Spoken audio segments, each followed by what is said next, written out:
To discuss more on these, I am now being joined live virtually from Delta State by the Managing Director and Chief Executive Officer of Vorium Nigeria, Dominic Rome. Dominic, good morning. It's a pleasure having you join me on the program. The first of its kind this year. It's a pleasure being my guest. Good morning. Good morning to you, my very good friend. Let's get talking now. Before we dive straight into our conversation for this morning, let's quickly do an overview of what played out in the e-commerce sector for the year 2023. How would you assess the performance of the e-commerce sector in the year 2023? Do you think that the sector actually did well? And do you also think that the projection made for this year is attainable, going by macroeconomic fundamentals affecting the Nigerian economy at the moment? Yes, truly, when you look at it from a global landscape, you see countries that have not only grown but surpassed some of the e-commerce sector figures that they have set for themselves. Like Nigeria is setting 22 billion for the year 2024. China in 2023, for instance, was largest e-commerce market and it generated over 3 trillion in e-commerce sales. The United States followed it and expected, I think the e-commerce was about $1.2 trillion in 2023.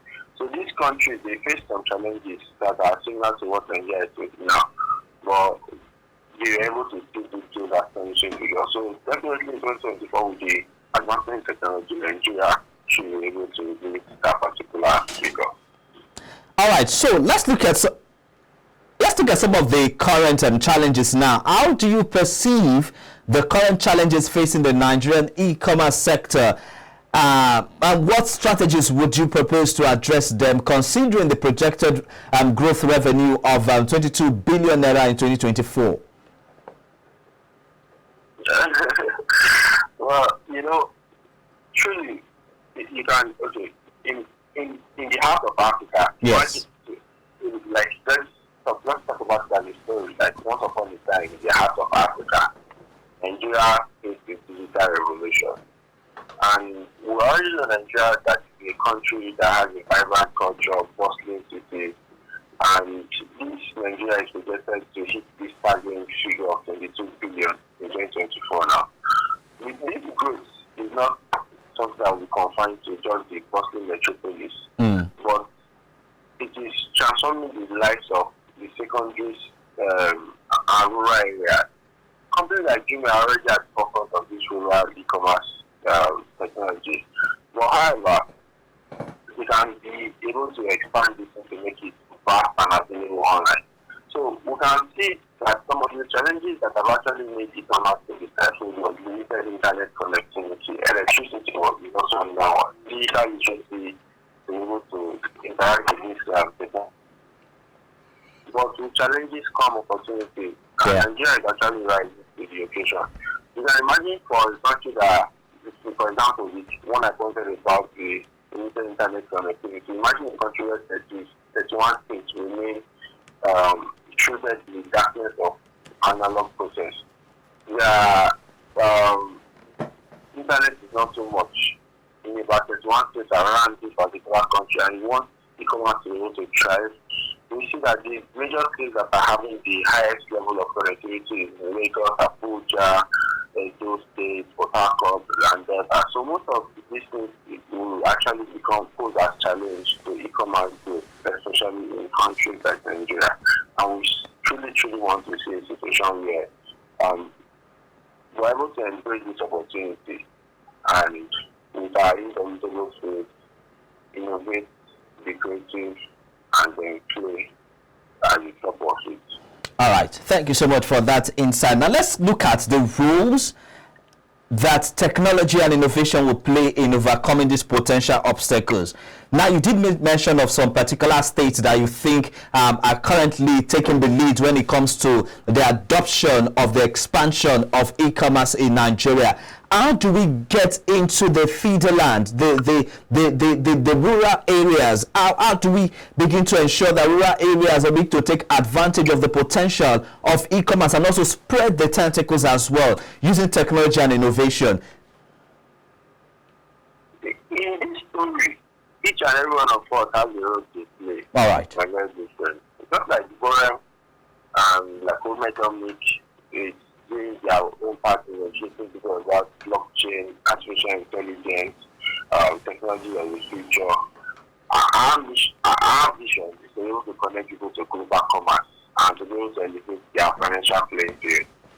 Same way, people must join us in this vision through going into mission into communities, countries, continents, to see that these different subsets, we are using technologies of the future to be able to get connected to global commerce, to be able to elevate their financial playing field, and also be able to use e-commerce to expand their distribution and awareness of their business, because every business thrives based on the level of distribution and awareness. If a lot of people know today that you are offering a particular service via maybe the e-channels that you want to advertise it with, which will now see that you're making sales, which means commerce is already taking place, you will see that your economy will start to increasing on its own. So e-commerce plays a very, very centric point in the expansion of even the national GDP, and if we tackle the issues and challenges head on with innovative solutions such as online identity verification, delivering customer experience online through different channels. Like, for example, distribution channels for content you can say my company wants to have 5 distribution channels for content to be able to create awareness. So for us as well here, one of the practical things we do is that we say, when we create content to educate people about technology of the future, we say go on Instagram, one distribution channel, go on Facebook, go on TikTok, go on LinkedIn. So these are different distribution channels that we give sense for our customers for them to be able to engage and be aware of what we are doing, revamping their understanding process, making them to learn the technology of the future. We also address shopping challenges online, because some people might want to order things online and then they don't know how to even put it in the cart. They don't know that she has to go. Do you understand? Yes. So the educational materials and content need to go around to be able to sanitize so that these things, this is how to do it, this is how to do it, and with that, I think we can overcome these challenges and businesses will thrive and hit the target of the e-commerce projection.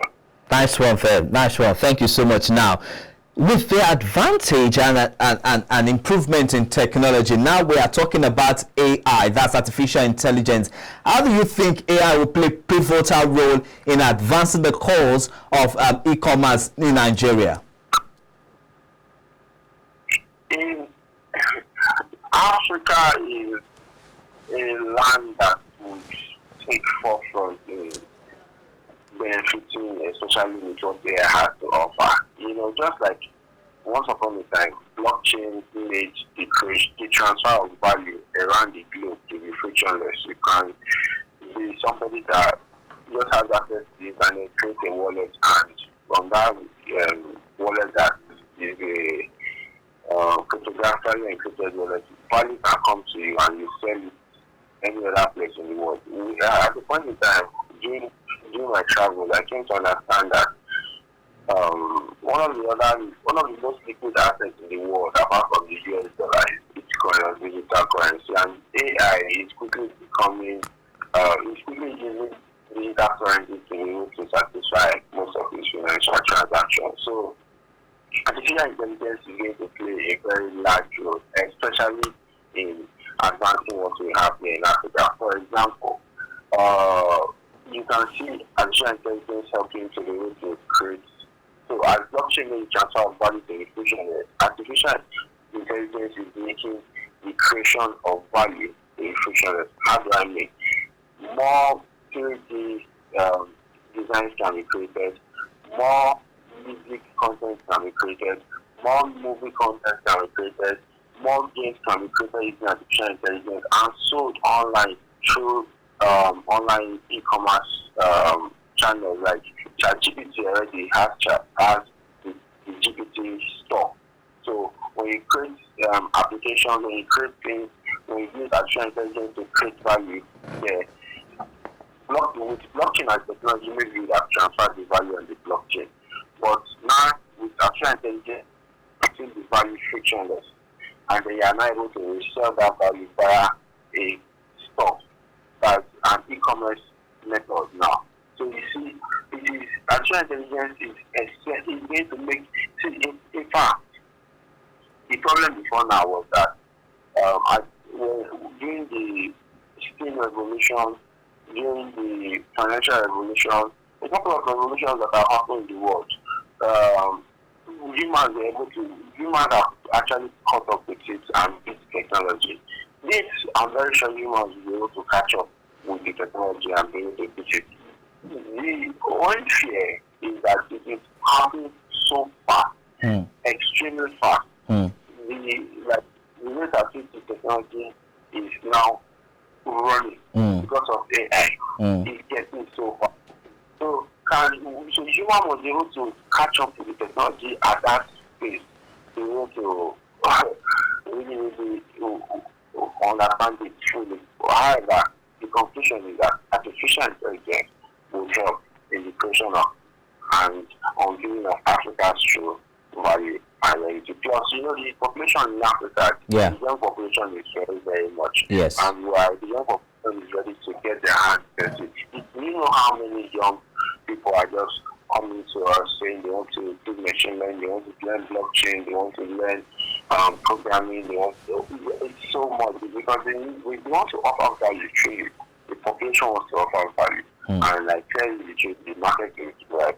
We want to actually utilize it for our advantage. I mean, they cannot stand another 5 years without taking a step of creativity and innovation. And you can imagine you have the right resources and support like